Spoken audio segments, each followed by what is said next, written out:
Good afternoon, everybody. Christine Barconi with the Brady Bunch here in the NBC4i streaming center for a special episode of Buckeye Breakdown. You're going to be seeing a lot of us this week. We're going to do a stream every single day leading up to the big national championship game this coming Monday. Coach Bill Conley, Jared Smalley, Whitney Harding, Justin Holbrook, and myself. We're excited to have you here. Guys, exciting. We're about a week or less than a week, 6 days out from this big game here. What are you feeling? Well, I'm feeling pretty good right now. I mean, I how was can you feeling not? great after that game. That was wonderful, huh? Absolutely. And you know what? We got players right now that are really starting to play their best football. Guys like Trey Sermon, got like Justin Hilliard, and of course our own Justin Fields. I mean, how about this guy? And I think that the timing is right for the Buckeyes. I mean, we're really, I think, really going on all eight cylinders right now. I just want to say Whitney called it. She called a lot of things. She called the tight ends. Tight ends. That woman knows what she's talking about. That's right. It's like I watch football for a living or something. I mean, I watch No, an awful I lot, mean- but I'm not that good.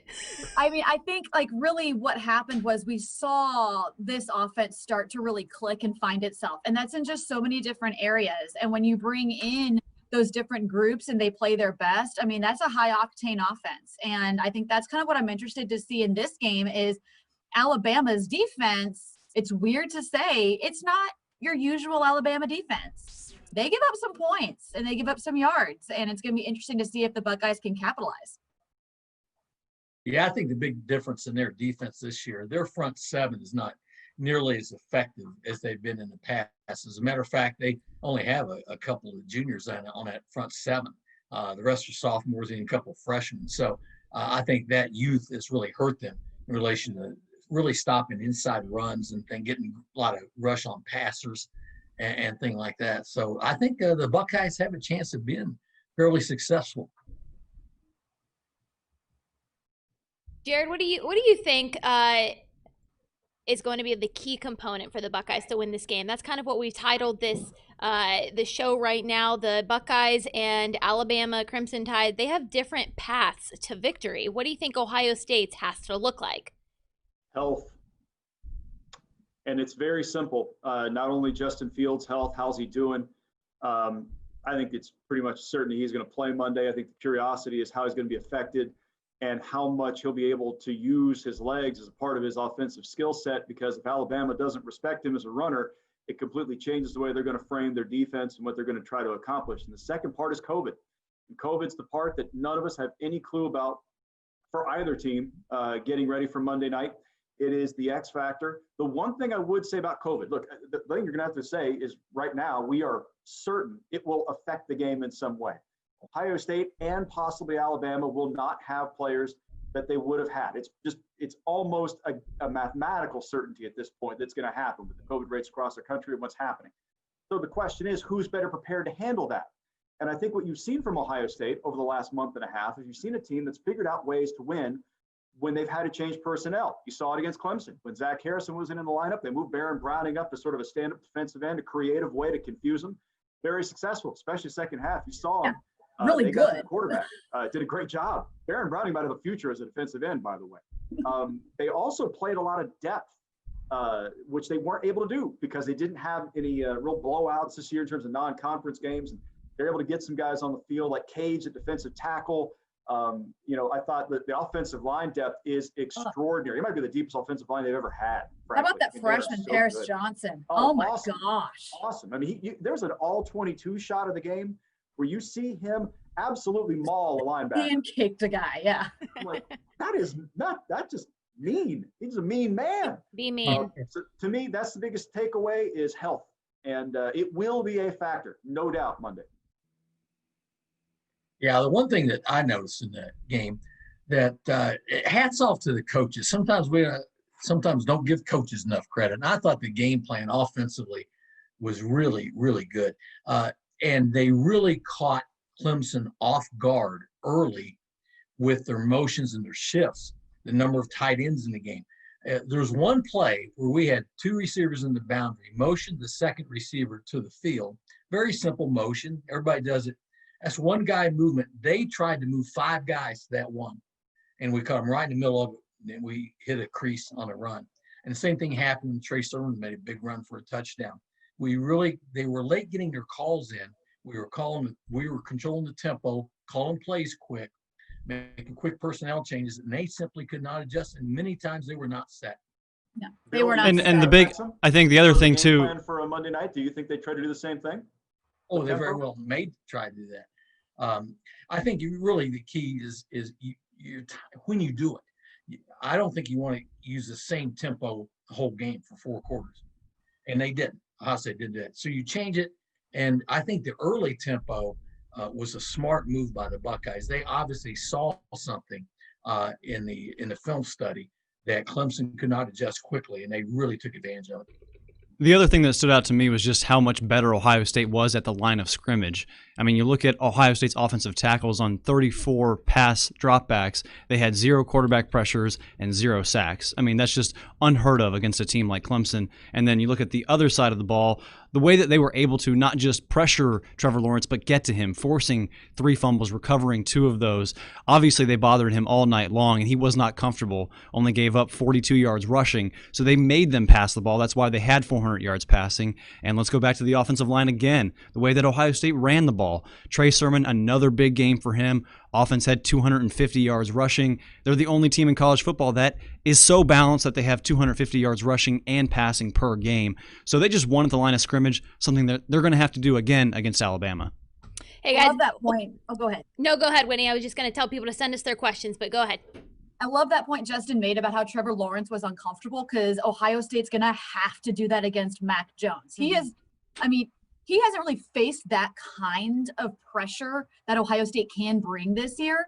And the wide receivers for Alabama, that is kind of the tipping point for this offense versus Clemson. They have so many good receivers and they use them in so many different ways. And the only way, you can't stop them. I mean, you're not going to stop Devontae Smith. You're just not going to. But if you can make Mac Jones uncomfortable, then those throws maybe go errant, or maybe, you get some pressure on him and take him down. I think that's going to be so big for Ohio State to try to get this offense a little off kilter for Alabama. Hey guys, we are streaming right now on the NBC4i Facebook page as well as NBC4i.com. So if you're watching with us here on the NBC4 main page, please drop us some questions and let us know where you're watching from. If you have any questions for Coach or Jared or Whitney or Justin, please let us know. We can hopefully get those answered for you. And for those of you who are watching with us in the Ohio Valley on WTRF's page, I want to say hello to you guys as well. You probably just saw me typing there. If you have any questions, those will be sent in to us as well. So we want to say hello to all of you who are watching right now. Guys, we just heard from Dan Perlman not too long ago that there will be several thousand Ohio State fans in the stadium. It'll be the first time, or not Ohio State fans, but there will be several thousand fans. I'm sure they will be several thousand Ohio State fans. For the first time, the Buckeyes are going to be playing for a large audience. How do you think that's going to impact them? Well, first of all, it'd be a nice thing, an opportunity for the fans themselves to get out and actually cheer in person. And so anything like that is a motivational factor. But I think the teams got so used to playing in small crowds, only family really have been able to go to games, that again, once the ball's kicked off, it kind of gets irrelevant. I think it's nice for the fans though. Do you think that'll factor? I mean, it will be, I think, like anywhere between 15,000 roughly people will be there in Miami. So not too loud. Certainly not the hundreds of 100,000 or so that they are used to in the shoe there. We have media days coming up over the next few days. Ohio State and Alabama individually will be talking. What do you guys expect to hear from the players and coaches in that? If I'm going to judge from the Alabama news conference yesterday, Not a whole lot. nothing. That was such a snooze fest. I'm sorry to say. Like, I rewatched it today and I was like, just trying to stay awake. I think that's kind of a typical Saban thing. Yeah, no bulletin board material this week. Yeah, No. I think that this is one of those days or one of those games when you consider the opposition. You run into this in football. There are football teams that are led by personalities, with players with personalities, and they say what they think, and and they try to live up to that, and it just kind of stirs the emotional pot, which, Bill, we talked about that last week. It was really a bigger deal for the prep for the game, not necessarily the innards of the game, but very clearly at the end of the game, when everybody speaks their true mind, you realize how much being ranked 11th in a coach's poll actually bothered them, and how it annoyed them. So yeah, that's all good. That's not happening this week. About the best they could say is Nick Saban ranked him 5th in his poll. That's not in the playoff. I think what's interesting is he ranked a team that they beat by what? What did they beat A&M? Was it 30-something points? 28. 28 points. He ranked that team above Ohio State. I guess that's a little bit of motivation, thinking that they beat that team by 28 and Ohio State's not good enough to be ahead of them. Maybe. You'd do it, Bill, wouldn't you? You'd use that as motivation.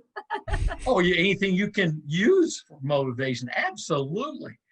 I mean, let's face it, the Alabama team's a great team, but I think that us being ranked 5th by him was more of respect to his conference than it was a shot against Ohio State. Coach, I have a question for you, Coach. Obviously, it wasn't an impact for Ohio State against Clemson that Clemson played more games, but do you think Alabama benefits from having a 12-game season because they played in the SEC, or does it not matter like it didn't matter against the Tigers? Well, I think right now, because Ohio State is now coming into its own, I think we have enough games under our belt. I wouldn't be saying this if it was the 4th or 5th game of the year, but now we've got more under our belt. So I think you can erase that advantage. But what Jared says is exactly right. It's the health of the team is going to be important. You look at that quarterback spot, for example, in the game against Clemson, Justin Fields rushed the ball 8 times for 42 yards. Lawrence, -8 yards when he tried to run the ball. Matt Jones is more like Trevor Lawrence than he is Justin Fields. So if Justin Fields is healthy, that's a great weapon on the field for Ohio State. And Justin Fields really stopped running the football, too, after the second quarter when he took that shot, because he had 50 yards going into the halftime, but then he kind of lost a few yards with sacks and whatnot, and they really stopped running him because they didn't need him to. Right. I think balance is the name of the game Monday, outside of health. It's who can maintain their balance. Obviously, clearly Clemson couldn't. And, second half of that game, they had to completely, abandon a really good player, Travis Etienne, basically turned into a slot receiver because they couldn't run him. And I think it's a hard thing to do, to make Alabama one-dimensional for a number of reasons. Obviously, their talent is elite everywhere. Offensive line, they just won the Joe Moore Award, the Offensive Line of the Year. Devontae Smith's going to win the Heisman tonight. Top rushing or top running back in the country, arguably, in Harris. Who knows? Maybe Jalen Waddle plays in this game, who we didn't think he was going to play. The healing powers have taken over him. He's going to show up on Monday night, maybe. I mean, talent-wise, this is a hard offense. It's just hard to defend everybody sideline to sideline, Coach. That's what Steve Sarkisian wants you to do. He wants you to defend this way and this way. Every play, somebody's going to be open, and it's up to them to find it. We have some good questions. Oh, sorry. Go ahead, Coach. When's the last time you've seen this many Heisman finalists in one game?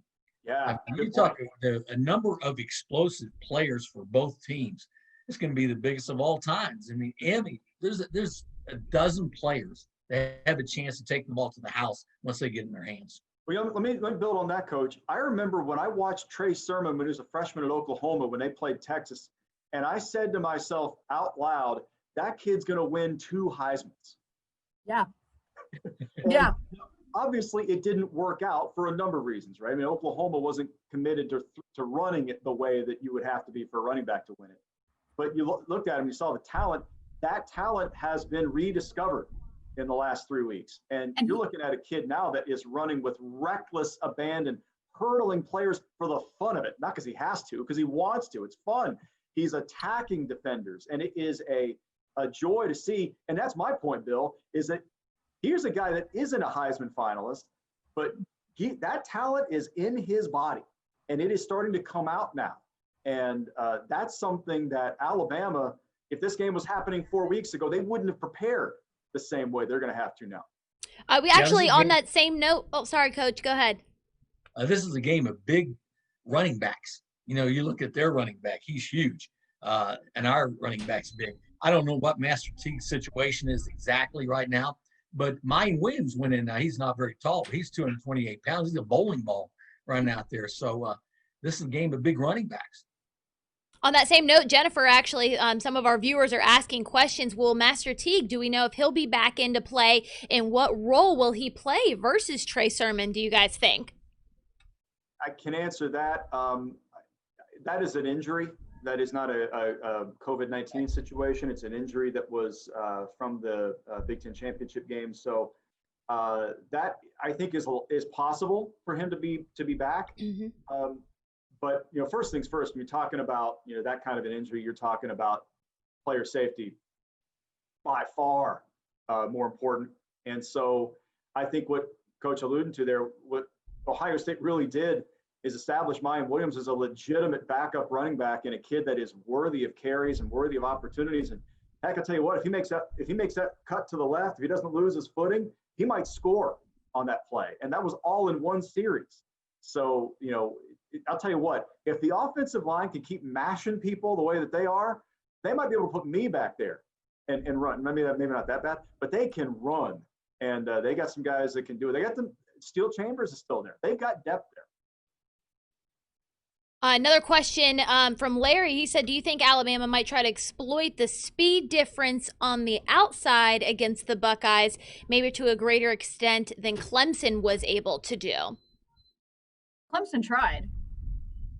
And that's the thing and Alabama does use their receivers like that. I've been watching some of the film against Notre Dame, and they will put Devontae Smith out wide in the flat, and he'll take off and go. And that is where the linebackers once again are going to be so critical. And we saw them do a great job against Clemson. Now, as Larry mentioned, it is a different kind of speed.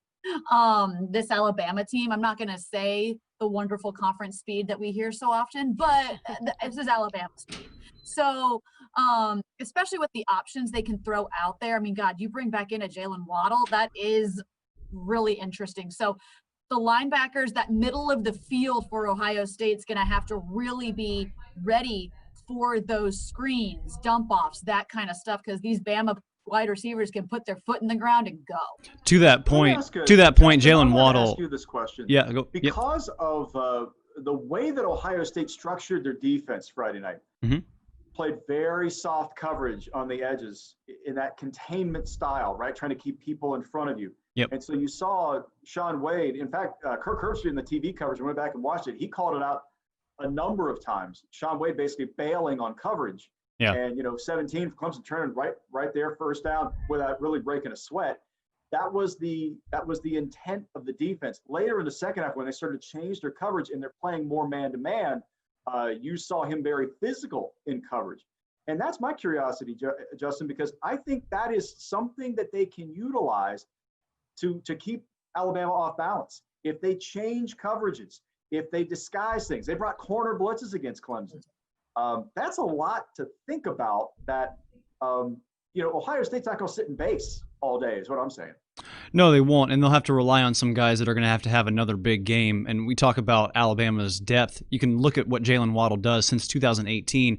He leads the entire country in yards per reception, which is 10. Devontae Smith is second to him. So these guys are not just catching the ball because they're open. They're making themselves open. They're outrunning defenses. So it's like you said, to answer that, you have to switch up coverages. Ohio State is a team that, for the most part, runs a cover 1 or a cover 3, mostly a cover 3. But, like you said, they switched into a cover 1 to try to get a little bit more physical with a guy like Powell on Clemson and to maybe make those Alabama's receivers more uncomfortable because they're not the biggest guys. They have great speed. They have great hands. They're very effective when they catch the ball because they catch the ball pretty much every time it comes to them. But the question is, can they deal with being bullied a little bit? Can they deal with getting open if they're not playing 7 yards off the ball? So I'd like to see Ohio State go back to that like they did versus Clemson of bothering them a little bit more. I have another good question here from Jennifer. She says she hates the containment scheme, but can it be possible that Ohio State cover Alabama man-to-man? Well, I think only as a change up. I mean, you have to mix it up. What we were just talking about. To be successful in a game like this, you can't do what you've always done. You do some of what you've always done, but when do you call a certain defense? When do you call a certain blitz?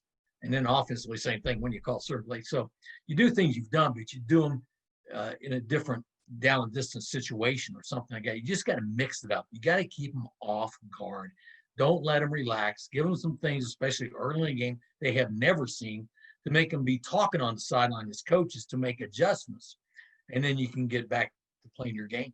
The good news, I think, from a defensive standpoint for Ohio State, is this is a balance game, right? We talked about that earlier. And the balance games are where you call your linebackers into the most important duty, because they've got to do everything. They've got to defend in the flat. They've got to defend against the run. They've got to be tough in coverage. They've got to be physical. They basically have to do it all. That's Ohio State's defensive strength. And so I think when you talk about defending a team, that gives you great balance, and they're going to bring, the potential run threat on third and medium. They're not just going to put it straight up. That is a team that I think look, it's going to be hard to defend. But in terms of the way that Ohio State's strengths are, Whitney, I think the linebacking core and the way that Justin Hilliard has played lately is such a luxury for them. And I think it gives them a pretty good opportunity. It's the depth. It's the fact that it's a variety of guys, right? I mean, there are some bigger linebackers who can, bring that pass rush or kind of hang out in the middle. And then there's some quicker guys who can play out wide, who can do well in pass coverage. So it is going to be, once again, the linebacker show. And my question for you, Coach, is Justin was talking about bullying and containment. So how important is a guy like a Josh Proctor out there? Would you want to bring him over to kind of help with Devontae Smith? Would you kind of let him just patrol? I mean, what would you do with that position deep in the backfield? Well, I think it's obviously down to distance determined. The one thing about our defense is we have really improved at some of the basics of defensive football. That's tackling the open field. We've done better at that. Coverage has been much better. It's been tighter. We're breaking on the ball quicker. And so we're doing everything that a team should be doing to have the success we've had. But we talk a lot about Alabama's offense, but let's not count ourselves short. They have a lot of things they have to defend. They have just as much a vertical threat to defend with our receivers. They have just as much of a running threat with our running backs. Our offensive line is, I think, superior to their defensive line. They're the ones who are going to probably bring some safeties up for better run support maybe than we do. So and obviously we got a running quarterback when he's healthy. So they got a lot more to defend, or just as much to defend as we do. All right, guys, make sure you stay with us throughout the week. We appreciate all of the questions and comments there on Facebook. We are going to be doing this with media days on Wednesday and Thursday, and then Friday you can join us for another Buckeye breakdown. So make sure you head over to NBC4i.com. We'll have lots of coverage there. Whitney will be on first at 4 with the latest on the Buckeyes, correct, Whit? Yep. What are you going to be talking about? You know what? Give me 1 second. You're going to be talking about tight ends. I should. So yesterday we heard from some of the coaches and players. So what I'm going to be talking about is the wideouts for Alabama, because tonight is Heisman night. So I thought we would talk about that. And Tuff Borland really shared with us yesterday how the linebackers are going to have to defend those short passes in that middle of the field area. So we're gonna hear from him and from Ryan Day about the receivers. And then later tonight at 11 o'clock, I'm gonna talk about kind of how the wide receiver position has changed in college football, and it's become a premier position in the last few years. And Ryan Day kind of breaks that down as to why that's happened in the last few years, and it's become a premier position. Cool. Awesome, guys. Looking forward to – yeah, what's up? But before we wrap up, I just want to make a very important point. Guys, my alma mater, Marshall, is looking for a new head coach. And if you're interested, if you want to apply for the job, just send me an email and I'll shoot you an application. Experience preferred, but not necessary. Jared, I thought a football genius who can help us at a small school win a bunch of games. That's all. Jared, Coach, what are you doing? I was going to say, there's a man who I think has done that. Jared, I'll tell you what, if I get the head coaching job, the first person I'm hiring is Whitney as my tight ends coach. No doubt. I get after it, yeah. Well, Jared, there you go. Jared, I thought the governor was hiring that position. He has no comment. All right. Well, my alma mater probably is going to do everything they can to keep their current head coach for as long as humanly possible. So go Bucks. All right, guys, NBC4i.com, and I will clip this and put that up there shortly. If you are watching, scroll down to read more about the Buckeyes. And if you are watching on NBC, on our Facebook page, click the link in the description of this video to rewatch this. We will see you all week long. Bye.